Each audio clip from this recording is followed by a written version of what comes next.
Et comme vous venez de le dire, je vais présenter normalement euh, mon travail de recherche sur l'expérience migratoire en Haïti, sur normalement le désir des Haïtiens de quitter le pays, qui est exprimé par une expression qui, comme vous l'avez bien répété, l'empathie, qui signifie lorsque je partirai. Et ces observations-là que je vais présenter, elles sont tirées d'une enquête ethnographique qui a été réalisée de septembre 2022 à juin 2023, dans le cadre de la recherche, qui est une recherche doctorale, euh, dont les données sont encore en traitement. Donc, nous abordons l'imaginaire migratoire en Haïti afin de délimiter les discours qui l'entourent et qui est en partie régi par les représentations qui en sont faites. Ces discours sur l'expérience migratoire haïtienne, des migrants potentiellement établis en Haïti, des personnes qui sont encore en Haïti, exposent les expériences et les idées qu'ils ont avant d'entreprendre le voyage et les imaginaires du pays de destination. Donc, nous avons jugé nécessaire d'utiliser les techniques suivantes pour la collecte de données, qu'il s'agit d'entretien, de groupes de discussion, de questionnaires, parce que nous avons aussi utilisé les médias sociaux, parce qu'actuellement, avec la situation en Haïti, il n'a pas été facile de toujours se déplacer. Et normalement, nous avons fait aussi des observations qui nous ont permis de voir et les pratiques et les comportements de ces sujets normalement. Et l'enquête ethnographique a été réalisée dans l'aire métropolitaine de Port-au-Prince, la capitale, et normalement dans les rues où nous avons été, dans le transport public, les bus, les camionnettes, et différents lieux que nous avons été, par exemple l'université, les endroits que nous avons été au cours de cette période de collecte de données. L'enjeu de cette recherche, c'est d'analyser l'expression, l'empathie, qui signifie lorsque je partirai, souvent utilisée par les Haïtiens qui veulent quitter le pays.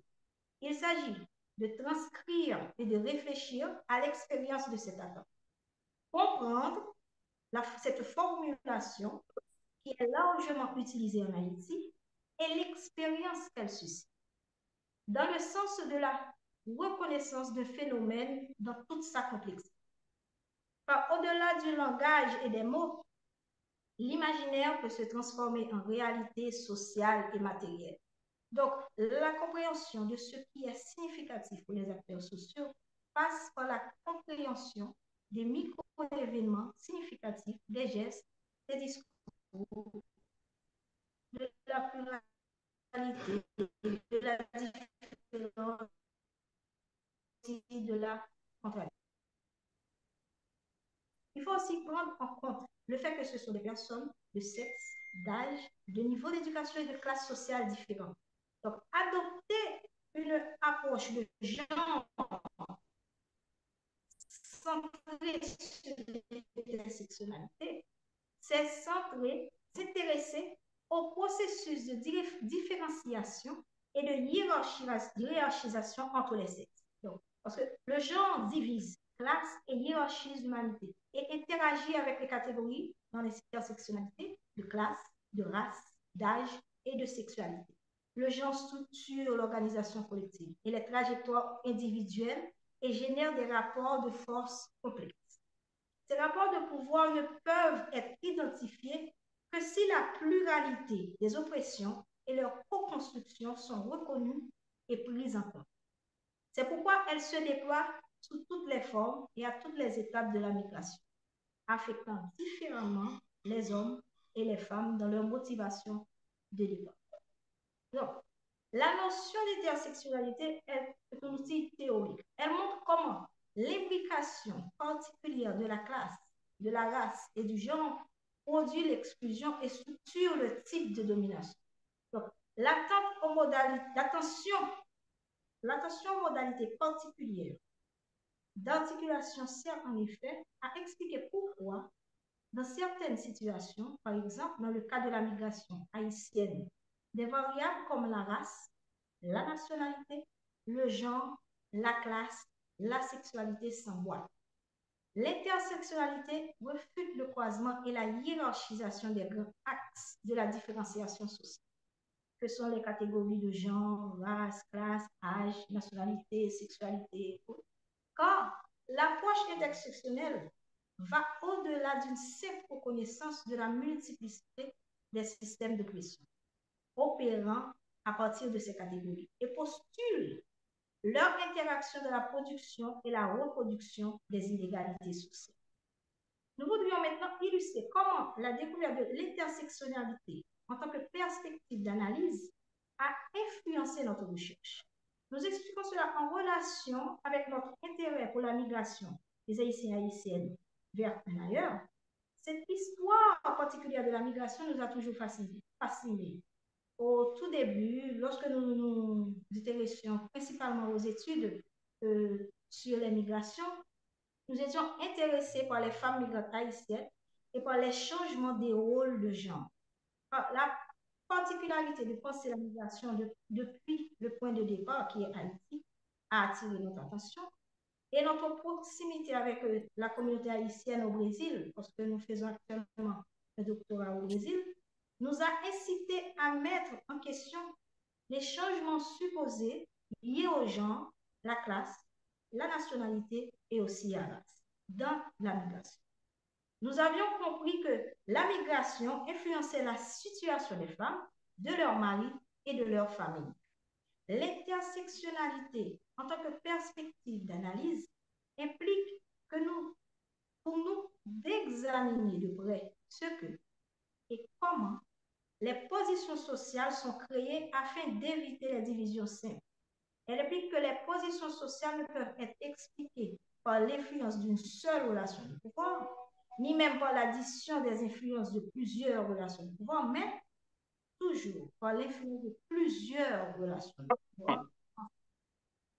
Cela met en évidence non seulement la dimension de genre des flux migratoires, mais aussi la variété des expériences migratoires en termes de groupes de genre, de groupes ethniques, de groupes d'âge et de formes prises par le mouvement des personnes et remettre en question les modèles dominants des protagonismes de la migration. Prendre en compte le critère du genre dans l'analyse des migrations ne signifie pas pour nous s'intéresser de manière isolée à cette population spécifique des femmes.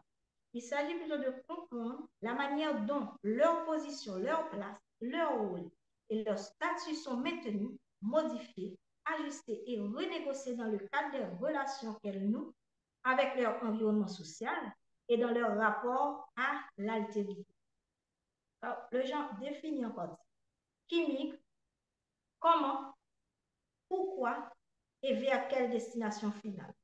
En tenant compte de la division sexuelle du travail, la recherche révèle les effets différenciés du genre sur la migration des individus.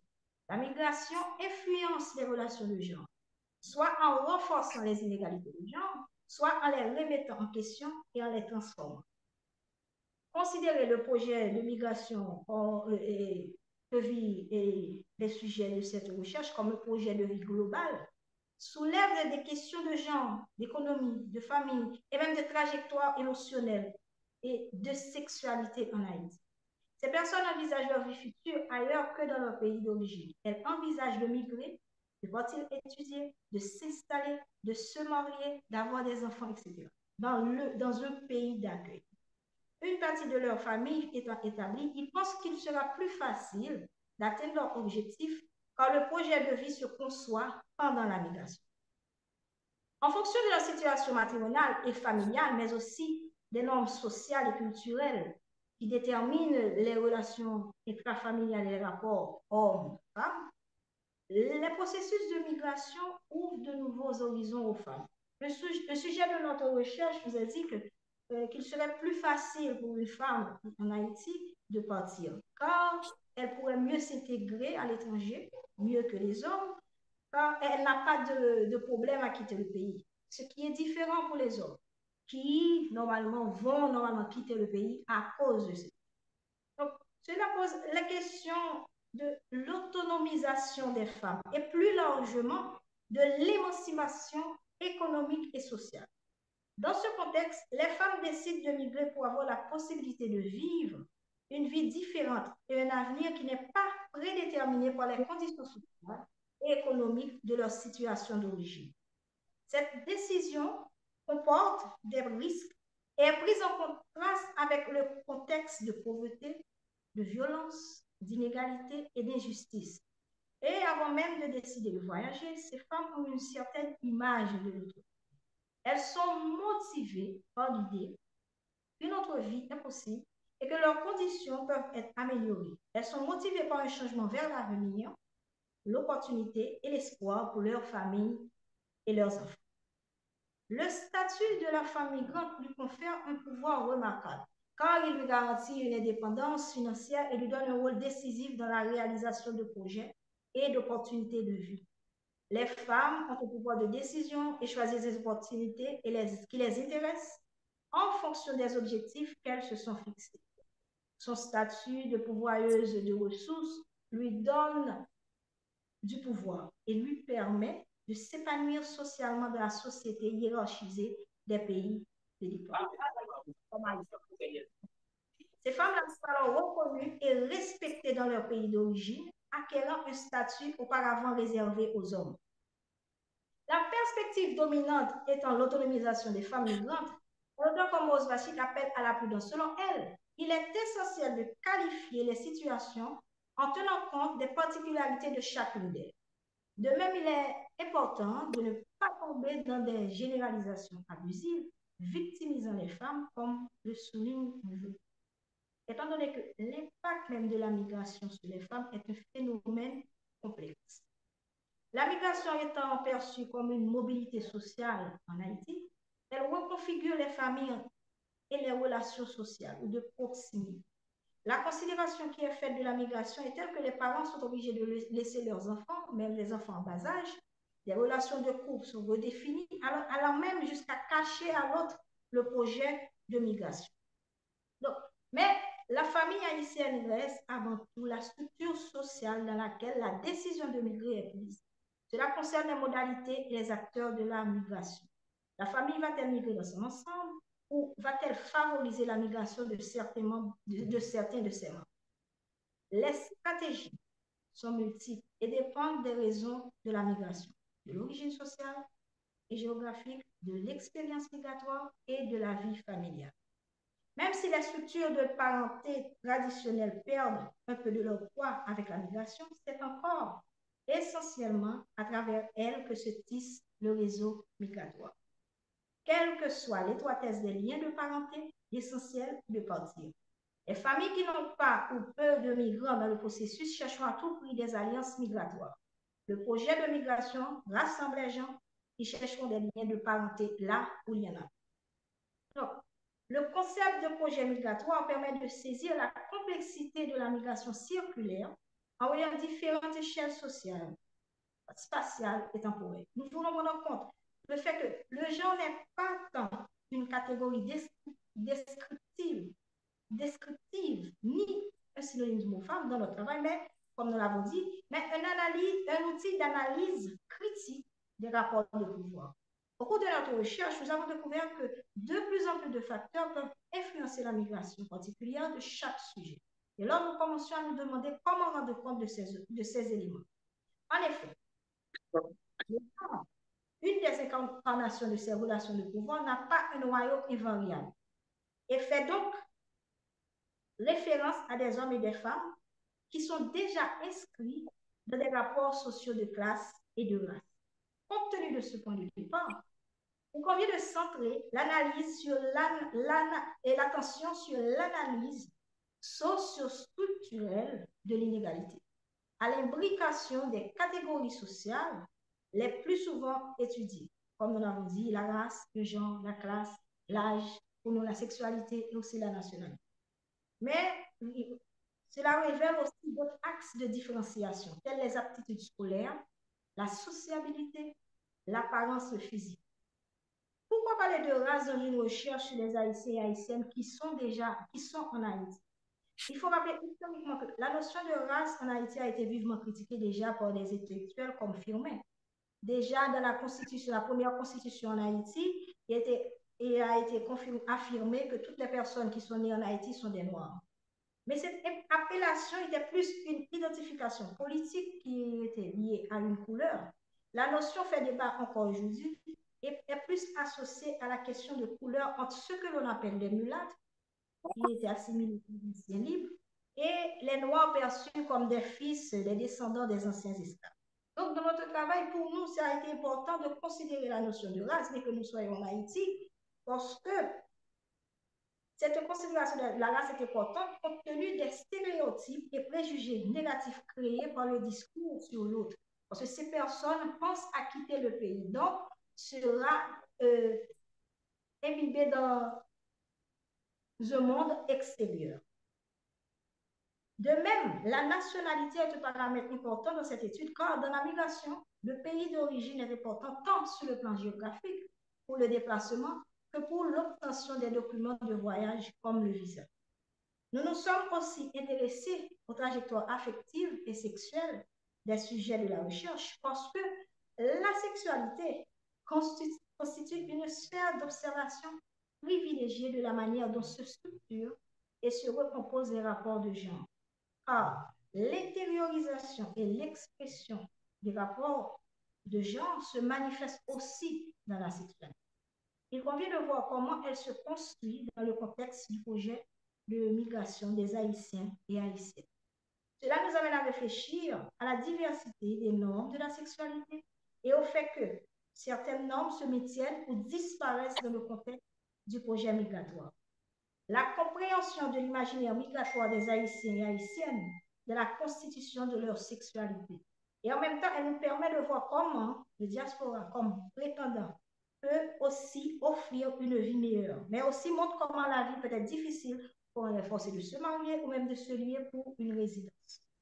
Donc, le travail place aussi la question de l'âge, qui est très important pour nous au premier rapport, tel que le parcours de vie et les seuils d'âge à partir de l'expérience des sujets. Il s'agit d'étudier le processus menant à faire de l'âge une catégorie qui ponctue l'existence des individus.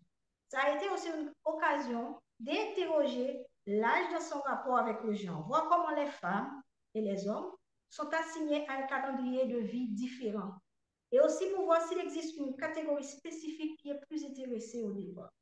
Cet aspect nous interpelle aussi sur la manière dont s'organisent les démarches, le projet de départ par rapport à l'âge qui intervient, aussi dans les ressources que peuvent disposer les sujets pour être indépendants dans le processus ou dépendre complètement des autres. Donc, en somme, nous avons pris en compte, à la fois théorique et pratique, l'imbrication des différentes formes d'oppression, des relations de pouvoir et d'affect qui façonnent le désir de départ. Et de l'imaginaire aussi qui se construit surtout sur la base de représentations élaborées sur l'ailleurs, l'expérience subjective des sujets et la perspective qu'ils ont d'eux-mêmes. Merci.